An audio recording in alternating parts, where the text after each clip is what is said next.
연금은 얼마나 받으세요? 아드님이 어디에 사시나요? 그 동네 아파트 값이 얼마인가요? 통장에 여유 자금은 얼마나 있으세요? 교활한 사람들은 종종 당신의 개인 정보에 지나치게 관심을 보입니다. 특히 재정 상태, 부동산, 자녀의 직업이나 재산 등에 대해 자세히 알고 싶어 합니다. 당신 주변에도 분명히 이런 사람이 있을 겁니다. 겉으로는 순하고 친절해 보이지만 시간이 지날수록 뭔가 이상함을 느끼게 만드는 그런 사람 말이죠. 당신은 지금 자신도 모르게 교활한 사람들의 함정에 빠져 있을지도 모릅니다. 순수한 친절이라고 생각했던 것이 사실은 철저히 계산된 접근법일 수 있습니다. 당신의 시간, 에너지, 심지어 자원까지 서서히 빼앗기고 있을지도 모르죠. 오늘 이 영상은 그런 교활한 사람들을 정확히 알아보는 방법을 알려드리고 그들의 행동 패턴, 말하는 방식, 감정 조작 기술까지 모두 파헤칠 겁니다. 이 영상을 통해 당신이 얻을 수 있는 것은 첫 번째로 순해 보이는 사람들 중 누가 진짜로 당신을 위하는지, 누가 자신의 이익을 위해 당신을 이용하는지 구분할 수 있는 능력을 배울 것이며, 두 번째로는 교활한 사람들의 감정 조작과 언어적 술수에 더 이상 속지 않는 심리적 방어를 할 수 있는 방법을 터득할 것이며, 세 번째로는 건강한 인간관계와 유해한 인간관계를 정확히 구분할 수 있는 통찰력을 배울 것이며, 마지막으로는 교활한 사람들로부터 자신의 경계를 지키는 실질적인 대처법을 배우실 수 있습니다. 이 영상을 시청하신 후에는 당신의 인간관계는 완전히 달라질 것입니다. 더 이상 누군가에게 죄책감을 느끼며 원치 않는 일을 하지 않게 될 것이고 진정으로 당신을 위하는 사람들과 더 깊은 관계를 맺을 수 있게 될 것입니다. 이 영상은 총 25분의 길이로 끝까지 시청하셔서 교활한 사람들의 특징부터 그들을 알아보는 방법, 대처 전략, 그리고 실생활 적용법까지 모두 배워가시길 바랍니다. 하지만 다들 바쁘시고 인내가 부족하시기에 정말 핵심 내용이라도 먼저 알려드릴 테니 꼭 핵심이라도 알고 가십시오. 먼저 시작하기 전에 구독과 좋아요 버튼을 눌러주세요. 여러분이 버튼을 눌러주시면 저는 힘이 불끈불끈 납니다. 알림 설정도 해두시면 새 영상이 올라올 때마다 가장 먼저 시청하실 수 있습니다. 자, 약속대로 핵심 내용부터 먼저 알려드립니다. 제일 중요한 내용으로 교활한 사람들의 세 가지 주요 특징을 말씀드리겠습니다. 첫 번째, 친절이라는 가면 뒤에 숨겨진 철저한 계산입니다. 처음 만났을 때는 정말 따뜻하고 친절해서 이 세상에 이런 좋은 사람이 있다니 하고 감동했던 사람. 하지만 시간이 지날수록 뭔가 이상하다는 느낌이 들기 시작했던 그런 사람 말입니다. 두 번째, 말이라는 무기를 사용해 교묘하게 사람을 조종하는 능력을 가진 사람입니다. 우리나라 속담에 말 한마디로 천냥 빚을 갚는다라는 말이 있죠. 그만큼 말의 힘은 강력합니다. 교활한 사람들은 이 말의 힘을 너무나 잘 알고 있습니다. 세 번째, 감정은 인간관계의 기본 요소이지만 이 감정을 자신의 무기로 활용합니다. 특히 50대 이상의 분들이 소중히 여기는 가족의 의리, 도리, 책임감 같은 가치를 악용하는 경우가 많습니다. 그러면 이런 교활한 사람을 알아보는 실전 신호들을 알아보겠습니다. 첫 번째, 일관성 없는 말과 행동입니다. 교활한 사람들은 상황에 따라 자신의 말과 행동을 바꾸는 경향이 있습니다. 특히 주목해야 할 것은 그들이 하는 말과 실제 행동 사이의 불일치입니다. 두 번째는 상황에 따라 달라지는 친절함입니다. 교활한 사람들의 친절은 선택적으로 당신에게 무언가 필요할 때는 극진하게 대하다가 그들이 원하는 것을 얻었거나 당신에게서 얻을 것이 없다고 판단되면 갑자기 태도가 차가워집니다. 세 번째는 희생양 만들기입니다. 교활한 사람들은 자신의 잘못이나 실수를 인정하기보다는 다른 사람을 탓하는 경향이 있습니다. 그리고 종종 당신을 그들의 희생양으로 삼으려 합니다. 네 번째는 과도한 개인 정보를 요구합니다. 교활한 사람들은 종종 당신의 개인 정보에 지나치게 관심을 보입니다. 특히 재정 상태, 부동산, 자녀의 직업이나 재산 등에 대해 자세히 알고 싶어 합니다. 그럼 현명하게 대처하는 방법은 무엇일까요? 첫째, 정중하지만 단호한 경계를 세우셔야 합니다. 자신을 보호하기 위해서는 명확한 경계를 세우는 것이 필수적입니다. 간결하고 분명하게 반복적으로 본인의 의사를 전달하세요. 이때 중요한 것은 길게 설명하지 않는 것입니다. 두 번째, 시간을 벌어 생각할 여유를 갖기 바랍니다. 시간적 여유를 가지면 감정이 아닌 이성적으로 상황을 판단할 수 있고 필요하다면 가족이나 믿을 수 있는 친구에게 조언을 구할 수도 있습니다. 세 번째는 감정 조작에 대응하기입니다. 우리는 갈등을 피하고 모두에게 좋은 사람이 되고 싶어 하는 경향이 있습니다. 하지만 자신의 행복과 평화를 위해서는 때로는 아니오라고 강하게 말할 줄 알아야 합니다. 네 번째는 필요시 반드시 거리두기를 실천하셔야 합니다. 완전히 관계를 끊기 어렵다면 연락 빈도를 줄이고 깊은 대화보다는 일상적인 대화만 나누는 것도 한 방법입니다. 지금까지 핵심 중에 핵심만을 말씀드렸습니다. 이제는 정말 교활한 사람들의 특징, 신호, 대처 방법 및 진정한 인간관계에 대하여 상세히 얘기하고자 합니다. 영상에 더 관심이 있으신 분과 여유가 있으신 분은 단 20분만 더 시간을 내어주셔서 끝까지 시청하시기 바랍니다. 앞으로 20분으로 여러분의 인생이 바뀔 수가 있습니다. 자, 이제 순해 보이지만 실제로는 매우 교활한 사람들의 세 가지 특징을 하나씩 살펴보겠습니다. 첫 번째 특징은 친절 뒤에 숨겨진 계산입니다. 처음 만났을 때는 정말 따뜻하고 친절해서 이 세상에 이런 좋은 사람이 있다니 하고 감동했던 사람. 하지만 시간이 지날수록 뭔가 이상하다는 느낌이 들기 시작했던 그런 사람 말입니다. 이것이 바로 교활한 사람들의 첫 번째 특징입니다. 친절이라는 가면 뒤에 숨겨진 철저한 계산으로 이들은 처음부터 계산적으로 접근합니다. 사람을 만나는 순간부터 이 사람에게서 내가 얻을 수 있는 것은 무엇일까? 를 생각하죠. 심지어 당신이 가진 것이 돈이 아니더라도 말입니다. 당신의 시간, 에너지, 인맥, 지식, 심지어 감정적 지지까지 모두 그들의 표적이 될 수 있습니다. 가장 무서운 점은 이들의 접근 방식이 점진적이라는 것입니다. 처음에는 정말 작은 부탁으로 시작합니다. 집에 있는 차 한 잔만 대접해 주실 수 있을까요? 이 보험 서류 좀 봐주실 수 있을까요? 경험이 많으신 것 같아서요. 손주 교육에 대한 조언 한마디만 해주세요. 이런 작은 부탁들은 경험 많은 분들이 쉽게 들어줄 수 있는 것들이죠. 오히려 자신의 경험과 지혜를 나눌 수 있어 기분 좋은 일입니다. 그리고 당신이 이런 작은 부탁을 들어주면 그들은 진심으로 감사해하고 당신을 높이 평가합니다. 이 과정에서 당신은 내가 참 가치 있는 사람이구나라는 만족감을 느끼게 되고 그들과의 관계에 더 투자하게 됩니다. 심리학에서는 문에 발 들여놓기 기법이라고 부르는 이 전략은 작은 요청에 응하게 만든 후 점점 더 큰 요청을 하는 방식입니다. 시간이 지나면 그들의 부탁은 점점 커집니다. 그리고 당신이 거절하면 여기서 그들의 진짜 모습이 드러납니다. 우리 동네 어른으로서 이런 작은 도움도 안 주시건가요? 요즘 젊은 사람들보다 어르신들이 더 냉정하시네요. 실망입니다. 갑자기 당신은 죄책감에 빠지게 됩니다. 그리고 불편한 마음에 결국 그들의 요구를 들어주게 되죠. 이것이 바로 계산된 친절의 가장 무서운 점입니다. 당신은 마치 자발적으로 선택한 것처럼 느끼지만 사실은 교묘하게 조종당하고 있는 것입니다. 여러분, 이런 패턴을 보이는 사람이 주변에 있다면 주의하세요. 진정한 친절은 대가를 바라지 않습니다. 그들이 당신에게 보여주는 친절이 진짜인지 아니면 미래의 어떤 순간에 요구할 대가를 위한 투자인지 잘 살펴보아야 합니다. 두 번째 특징은 말을 통해 사람을 조종하는 것입니다. 바로 말이라는 무기를 사용해 교묘하게 사람을 조종하는 능력입니다. 우리 속담에 말 한마디로 천냥 빚을 갚는다라는 말이 있죠. 그만큼 말의 힘은 강력합니다. 교활한 사람들은 이 말의 힘을 너무나 잘 알고 있습니다. 특히 주목해야 할 것은 그들의 칭찬 방식입니다. 칭찬은 누구나 좋아하는 것이지만 교활한 사람들의 칭찬에는 항상 숨겨진 의도가 있습니다. 요즘 젊은 세대와 달리 어르신은 정말 지혜롭고 경험이 풍부하시네요. 이런 일을 처리하는 능력이 대단하세요. 다른 분들은 전혀 이해를 못하더라고요. 어르신처럼 신뢰할 수 있는 분을 만나서 정말 행운입니다. 이런 말들을 들으면 어떤 기분이 드시나요? 기분 좋으시죠? 그렇게 될 수밖에 없습니다. 우리는 모두 인정받고 싶은 욕구가 있기 때문입니다.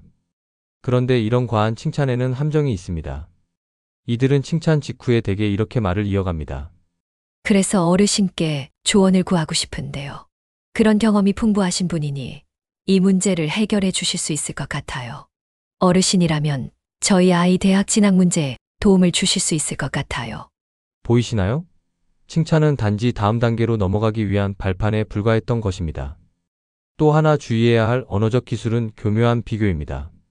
그들은 당신을 다른 사람과 비교하면서 당신의 특별함을 강조합니다. 다른 이웃분들은 이런 일에 관심도 없으신데 어르신은 정말 이웃사랑이 넘치시네요. 요즘 젊은 세대들은 어른을 공경할 줄 모르는데 어르신은 달라서 제가 존경합니다. 다른 분들은 모두 바쁘다고 거절하셨는데 역시 어르신은 다르시네요. 이런 비교는 당신을 특별하게 느끼게 만들고 그 특별함을 유지하기 위해 계속해서 그들의 요구에 응하게 만드는 심리적 덫입니다. 더 교묘한 방법은 은근한 암시입니다. 직접적으로 말하지 않고 상황을 던져두는 것이죠. 아, 병원비가 너무 많이 나왔네요. 아이가 대학에 가고 싶어 하는데 등록금이 없었어. 요즘 집값이 너무 올라서 이사를 못하고 있어요. 이런 말을 들으면 상대방은 제가 도와드릴까요? 라고 자발적으로 제안하게 됩니다. 그리고 교활한 사람은 마치 놀란 듯이 아니에요. 그렇게까지 해주실 필요는 없어요. 라고 말하지만 결국은 그 제안을 받아들입니다. 이것이 바로 심리적 역조작이라고 하는 기술입니다. 상대방이 스스로 제안했다고 생각하게 만들어 나중에 후회하거나 원망할 대상이 없게 만드는 것이죠. 여러분, 이런 언어적 조종에 넘어가지 않으려면 항상 이런 과한 칭찬이나 비교, 은근한 암시가 있을 때 경계심을 높이셔야 합니다. 그리고 반드시 생각할 시간을 가지세요. 이 사람이 정말 내가 특별해서 이런 말을 하는 걸까? 아니면 뭔가 다른 목적이 있는 걸까? 라고 말입니다. 세 번째 특징은 감정을 이용한 관계의 조작입니다. 감정은 인간관계의 기본 요소이지만 교활한 사람들은 이 감정을 자신의 무기로 활용합니다. 특히 50대 이상의 분들이 소중히 여기는 가족의 의리, 도리, 책임감 같은 가치를 악용하는 경우가 많습니다. 그들의 감정 조작은 크게 세 단계로 이루어집니다. 첫 번째 단계는 감정적 결속 형성입니다. 처음에 그들은 당신에게 깊은 감정적 유대감을 형성하려 합니다. 마치 오랜 친구나 가족처럼 당신을 대하죠. 우리는 같은 세대라 서로 이해할 수 있어요. 요즘 젊은 사람들과는 달리 어르신은 제 마음을 아시는 것 같아요. 저희 어머니와 너무 닮으셨어요. 정말 그립습니다. 이런 말들은 당신의 마음을 열게 만들고 그들에게 특별한 유대감을 느끼게 합니다. 당신은 자연스럽게 그들을 돕고 싶은 마음이 들게 되죠. 두 번째 단계는 감정적 의존성을 키우기입니다. 이제 그들은 점점 더 당신에게 의존하기 시작합니다. 그리고 그 의존성을 당연한 것처럼 만듭니다. 항상 어르신 말씀만 믿고 있어요. 어르신이 아니면 제가 어떻게 살았을지 모르겠어요. 어르신이 저희 든든한 버팀목이세요. 이런 말을 들으면 당신은 더 큰 책임감을 느끼게 됩니다. 내가 이 사람을 돌봐야 한다는 생각이 들게 되죠. 이것은 우리 세대가 중요시하는 공동체 의식과 상부상조 정신을 교묘하게 이용하는 것입니다. 세 번째 단계는 감정적 죄책감 유발하기입니다. 이제 본격적인 조작이 시작됩니다. 당신이 그들의 요구를 거절하거나 경계를 세우려고 하면 그들은 감정적 죄책감을 불러일으킵니다. 제가 어르신을 얼마나 존경하고 의지했는데 이럴 수가. 저는 어르신을 진심으로 생각했는데 어르신은 저를 그렇게 생각하지 않으셨군요. 다른 사람들은 다 저를 외면했는데 어르신마저 저를 버리시는 건가요? 이런 말을 들으면 어떤 기분이 드시나요? 아마도 깊은 죄책감을 느끼실 겁니다. 내가 너무 냉정한가? 이 정도는 도와줘야 하나? 같은 생각이 들면서 결국 자신의 경계를 무너뜨리고 그들의 요구를 들어주게 됩니다. 특히 우리 5060 세대는 어려운 시절을 함께 겪으며 서로 돕고 살아온 경험이 있기 때문에 이런 감정적 호소에 더 취약할 수 있습니다. 하지만 진정한 관계는 상호 존중을 기반으로 합니다. 한쪽만 희생하고 다른 쪽은 계속 요구하는 관계는 건강한 관계가 아닙니다. 여러분 주변에 이런 사람이 있다면 자신의 감정을 잘 살펴보세요. 그 사람과 대화한 후에 죄책감, 불안감, 피곤함을 자주 느낀다면 그것은 감정 조작의 신호일 수 있습니다. 그리고 기억하세요. 여러분의 감정을 존중하지 않는 사람은 진정으로 여러분을 생각하는 사람이 아닙니다. 여러분의 마음의 평화와 정서적 건강을 지키는 것이 무엇보다 중요합니다. 이제 교활한 사람 알아보는 실전 신호들을 알려드리겠습니다. 지금까지 우리는 겉으로 순해 보이지만 속으로는 교활한 사람들의 세 가지 주요 특징을 살펴보았습니다. 이제는 조금 더 구체적으로 일상에서 이런 사람들을 빠르게 알아볼 수 있는 실전 신호들에 대해 알아보겠습니다. 첫 번째 신호는 일관성 없는 말과 행동입니다. 교활한 사람들은 상황에 따라 자신의 말과 행동을 바꾸는 경향이 있습니다. 특히 주목해야 할 것은 그들이 하는 말과 실제 행동 사이의 불일치입니다. 어르신, 제가 다음에 꼭 한턱 쏘겠습니다. 라고 말하지만 그 다음은 절대 오지 않습니다. 제가 이번에 도와드린 것처럼 어르신도 저를 도와주실 거죠. 라고 말하지만 정작 그들이 실제로 도와준 것은 미미합니다. 옛말에 말보다 행동이라는 말이 있죠. 그 사람의 진심은 말이 아닌 행동을 통해 드러납니다. 그들이 실제로 약속을 지키는지 말만 하고 행동은 따르지 않는지 지켜보세요. 두 번째 신호는 상황에 따라 달라지는 친절함입니다. 교활한 사람들의 친절은 선택적입니다. 당신에게 무언가 필요할 때는 극진하게 대하다가 그들이 원하는 것을 얻었거나 당신에게서 얻을 것이 없다고 판단되면 갑자기 태도가 차가워집니다. 혼자 있을 때와 다른 사람들이 있을 때 당신을 대하는 태도가 크게 다른 사람을 주의하세요. 특히 당신보다 영향력 있는 사람이 있을 때 당신을 소홀히 대한다면 그것은 그들이 순수한 마음으로 당신과 관계를 맺고 있지 않다는 신호입니다. 어르신, 지난번에 도와드린 일 다른 사람들에게 꼭 말씀해 주세요. 회장님도 오신다고요? 제가 어르신 옆자리에 앉을게요. 이런 말들은 그들이 당신이 아닌 당신의 사회적 위치나 인맥에 관심이 있다는 것을 보여줍니다. 세 번째 신호는 희생양 만들기입니다. 교활한 사람들은 자신의 잘못이나 실수를 인정하기보다는 다른 사람을 탓하는 경향이 있습니다. 그리고 종종 당신을 그들의 희생양으로 삼으려 합니다. 제가 그 일을 못한 건 어르신이 조언을 제대로 해주지 않으셔서예요. 어르신이 도와주신다고 해서 기다렸는데 결국 제가 혼자 다 해야 했어요. 이런 말들은 그들이 자신의 책임을 회피하고 당신에게 책임을 전가하려는 시도입니다. 자신의 실패나 문제에 대해 항상 남을 탓하는 사람을 경계하세요. 네 번째 신호는 과도한 개인의 정보를 요구하는 것입니다.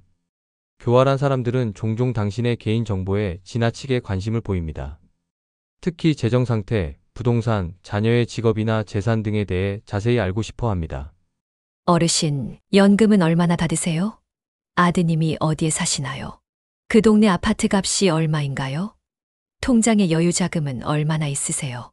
이런 질문들은 단순한 호기심이 아닐 수 있습니다. 그들은 이 정보를 통해 당신에게서 어떤 이득을 얻을 수 있을지 계산하고 있을 가능성이 높습니다.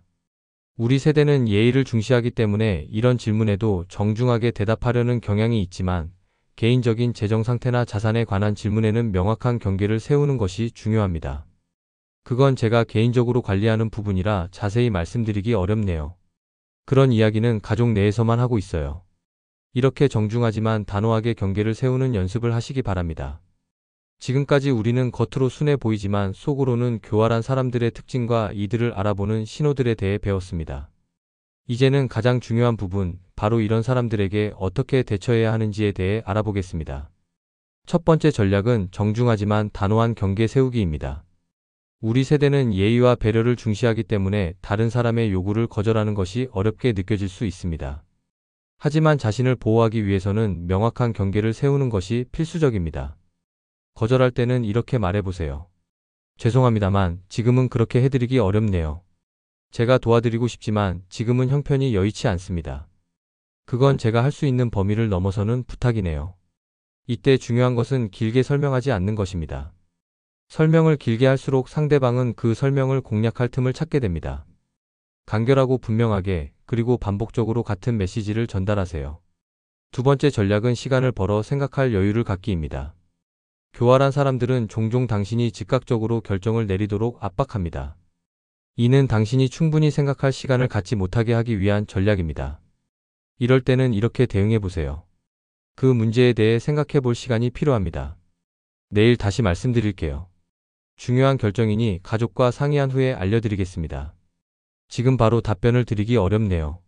며칠 생각해 본 후에 연락드리겠습니다. 시간적 여유를 가지면 감정이 아닌 이성적으로 상황을 판단할 수 있고 필요하다면 가족이나 믿을 수 있는 친구에게 조언을 구할 수도 있습니다. 세 번째 전략은 감정 조작에 대응하기입니다. 앞서 배운 것처럼 교활한 사람들은 당신의 감정을 이용해 조작하려 합니다. 특히 죄책감은 그들이 즐겨 사용하는 무기입니다. 이런 감정 조작에 대응하려면 그렇게 느끼셔서 유감입니다만 제 결정은 변함이 없습니다. 저를 그렇게 생각하셔도 어쩔 수 없네요. 제가 할 수 있는 범위 내에서 도와드렸습니다. 죄송하지만 그건 제 책임이 아닙니다. 이런 대응은 처음에는 불편하게 느껴질 수 있습니다. 우리는 갈등을 피하고 모두에게 좋은 사람이 되고 싶어 하는 경향이 있기 때문입니다. 하지만 자신의 행복과 평화를 위해서는 때로는 아니오라고 말할 줄 알아야 합니다. 네 번째 전략은 거리두기를 실천하는 것입니다. 어떤 경우에는 교활한 사람과 거리를 두는 것이 최선의 방법일 수 있습니다. 이것은 무례함이 아니라 자기 보호입니다. 거리두기 방법으로는 요즘 개인적인 일로 바빠서 자주 연락하기 어려울 것 같습니다. 건강 관리를 위해 외출과 만남을 줄이고 있습니다. 가족 일로 시간이 많지 않아 당분간 다른 활동은 어렵습니다. 완전히 관계를 끊기 어렵다면 연락 빈도를 줄이고 깊은 대화보다는 일상적인 대화만 나누는 것도 한 방법입니다. 지금까지 우리는 순해 보이지만 교활한 사람들의 특징, 그들을 알아보는 방법, 대처 전략까지 살펴보았습니다. 이제 마지막으로 이 모든 지식을 어떻게 우리의 일상에 적용할 수 있는지 알아보겠습니다. 첫째로 자아 존중감을 키우세요. 교활한 사람들이 자주 타겟으로 삼는 사람들은 자신의 가치를 낮게 평가하는 경향이 있습니다.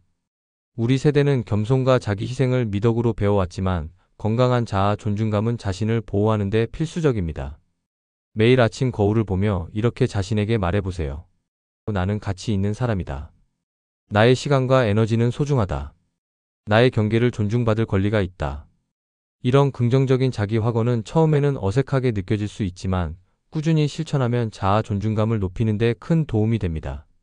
둘째, 부정적인 감정에 압도되지 마세요. 교활한 사람들이 주로 활용하는 것이 죄책감, 의무감, 불안감 같은 부정적인 감정입니다. 이런 감정을 느낄 때마다 잠시 멈추고 자문해 보세요. 이 감정이 정말 합리적인가? 내가 정말 잘못한 것이 있는가? 이 감정이 나의 의사결정에 어떤 영향을 미치고 있는가?